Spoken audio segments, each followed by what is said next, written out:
L'ébranlement. Passage initiatique vers l'invisible. Version enrichie. Introduction. Parfois, tout semble stable. On avance dans la vie, porté par nos certitudes. Et puis, un jour, quelque chose se brise. Une parole, un regard, un événement, une intuition. Et tout vacille. Ce que l'on croyait solide devient fragile. Ce que l'on pensait immuable devient incertain. Pourquoi ces moments nous bouleversent-ils tant ? Surtout lorsque nous sommes déjà en pleine mutation intérieure. Sont-ils des obstacles ou des révélateurs? Nous poussent-ils vers la chute ou vers l'éveil?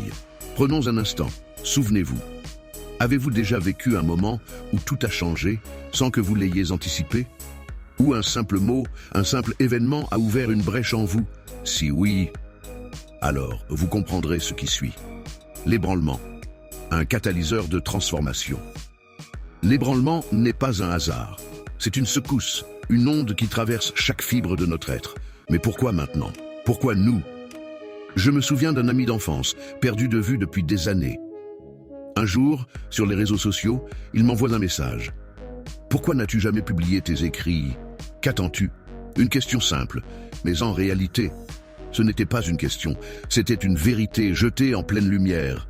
Un nœud s'est formé en moi, une tension sourde, pesante, puis une chaleur intense a traversé mon corps, et j'ai pleuré, des larmes profondes, libératrices. C'était comme si chaque larme emportait avec elle des années de silence, de doute, d'excuses, comme si un verrou venait de céder. Car oui, pendant des années, j'ai fui ce que j'étais vraiment. J'ai laissé les responsabilités, la vie, la peur, les doutes repousser ce moment. Chaque fois que je voulais écrire, quelque chose m'arrêtait. Et cette phrase n'était pas un simple rappel, c'était un électrochoc. La sincérité dans le processus de reconstruction. Quand on renaît à soi-même, il devient impossible de tricher.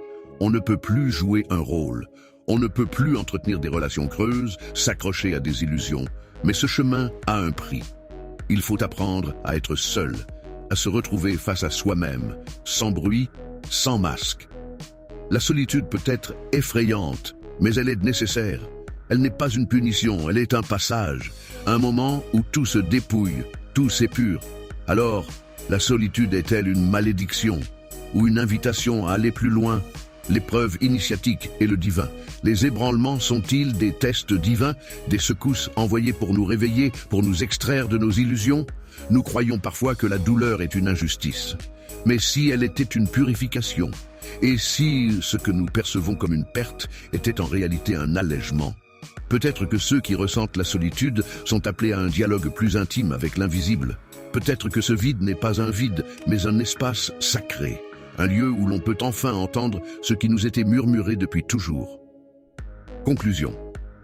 L'ébranlement n'est pas une chute, c'est une renaissance. Il nous pousse à déconstruire nos illusions, à briser nos chaînes invisibles, à embrasser une réalité plus vaste, à retrouver notre essence, notre vérité intérieure. Je n'aime pas exposer ma vie privée, mais aujourd'hui, je réalise que ces moments de doute, d'éveil, de transformation ne m'appartiennent pas uniquement.